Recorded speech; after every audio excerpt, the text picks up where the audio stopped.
Ik noemde al eigen talenten.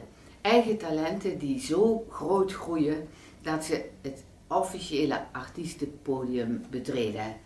Een van die talenten uit onze regio is Babs van Bree. Babs van Bree kennen we al jaren in het theater. Ze heeft zelfs meegewerkt in de horeca hier. En zij kwam 2 jaar geleden bij me. Ik heb het plan om een theatershow te maken. Een theatershow met muziek, want Babs speelt zelf muziek en zingt in het genre jazz, maar zeer toegankelijk.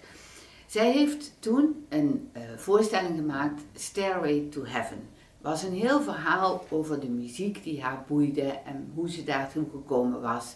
Ze is uiteindelijk ook naar het conservatorium gegaan, heeft een eigen band samengesteld en kwam nu, voordat we het seizoen gingen programmeren, weer bij me en zei van: ik zou heel graag weer met mijn band optreden. Ik heb inmiddels ook eigen nummers geschreven en ik heb daar een plan mee. Daarnaast heeft ze meegedaan in het Maastrichts Jazz Festival voor de Maastricht Jazz Award. En wat gebeurt daar? Zij wint meteen de Yamata Talent Award en de publieksprijs.